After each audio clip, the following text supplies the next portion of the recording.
ngabe kusiphane nethuba ngoba namuhla besimele vele ukuthi sisho ukuthi Jesu uvukile. Haleluya. Uma leli lithi Jesu uvukile nalathi ekukholwa uvukile bazalwane. Haleluya. So asinaso sakusekala singambongi. Masingambongi kusho ukuthi wafela lide. Haleluya bazalwane. Kanti iqiniso lisi wafela lide nawe. Haleluya bazalwane. So lolomi la embikweni bazalwane namuhla ngithanda kusho kanqane kudala. Haleluya. Ngeke ngete kuminyaka lephelile. Hayi kuminyaka lo ngabiye ngabuya ngacabanga nangaphosi bebe ku February. Ngeta manje sengithi ngiyabuka ikhonthula nelihlalo lelifuthumele. Haleluya bazalwane. Angathi babesamba ukuthi wendani la kulelo. Haleluya. Ngoba ungafika uhlale khona bese bala lento lethiwa inovi. Into lobakhuluma ngenovi. Haleluya bazalwane. Angathi bakuthanda inovi. Haleluya. Labatiko labake bahambe eDiphotheni bayathi inovi nangikhuluma ngayo ukuthi ngikhuluma ngani. Haleluya bazalwane. Ngize ngasho into lokumafundisi lapha ngaphandle sengiya ekhaya ngathi ungathi kuyahlaleka la ekhaya. Haleluya. Ungathi la ekhaya kuyahlaleka njengoba dzadzewethu asho. Haleluya bazalwane. Nale emhlabeni dzadzewethu besisheba la estate sobabili. Sathi ayikhona ngathi kuyahlaleka ngaba besana. Haleluya bangcwele. Kodwa ke la ehlaleke ngaba besango lokubalekile ukuthi ungafuni kweluswa umdzala. Yes. Haleluya. Ungafuni kulandzelela bese uyasola umdzala. Haleluya. Ikakhulu mangabe uyatana naNkulunkulu. Ngendeka mhlambe ukuthi ube nale lucky yokuba ngaphasi kwalophahla ungene uthole izinto zokuhlala. But waqala la kumathi uNkulunkulu. Nangabe ungaqalila ungeluswa. Haleluya. Ngoba utohamba usola.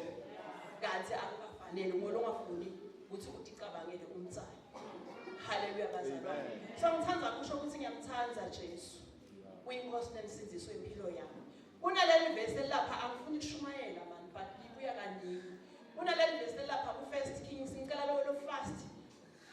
Angibukele lona First Kings chapter, if I'm not mistaken, chapter 2 from verse 35.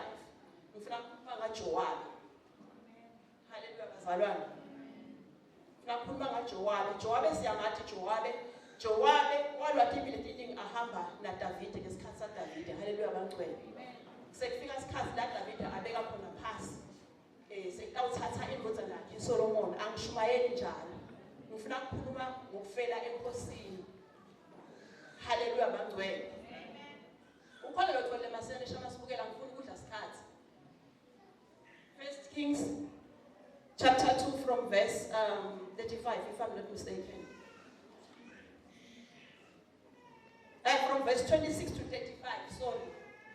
Makhose kuqala sahluko sesibili kusuka lapha ku verse 26 uya ku 35 masinyane shemletholile asifunzele. Haleluya. Angeke nimnikete ukuphumula uma ngakakhulumi kafishane. Haleluya bazalwane.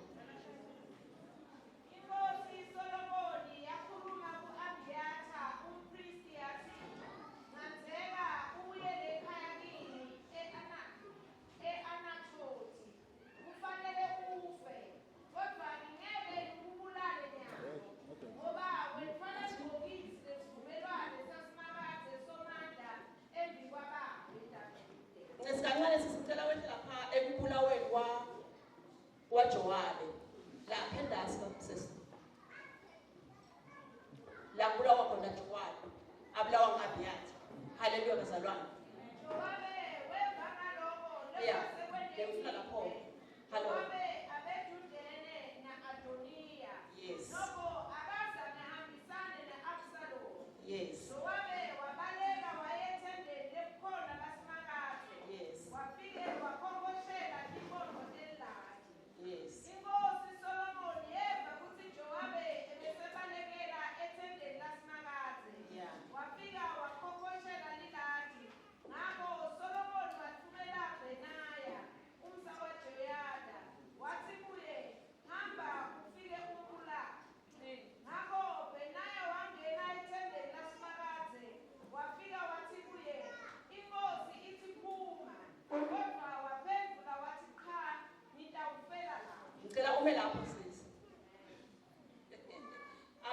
Jowabi. Hallelujah. Kunale bantu Jowabi lekababulala ngemide. Hallelujah.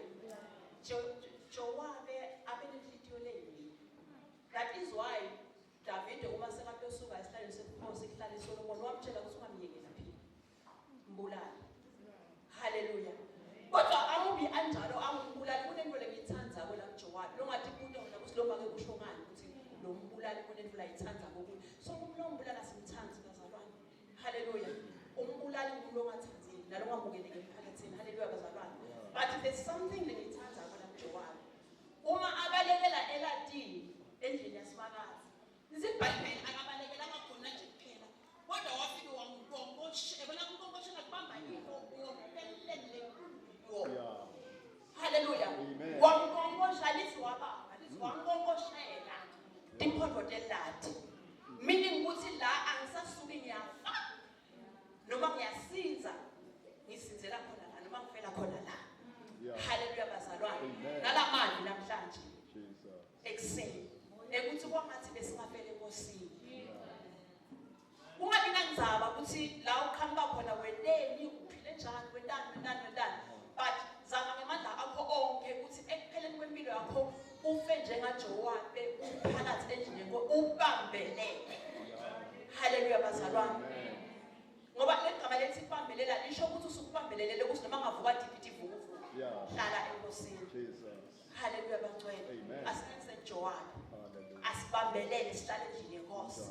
Divuka lesi sikhathi divuka khona naphakathi endlini. But lokubalekile ukuthi tingavuki ngawe.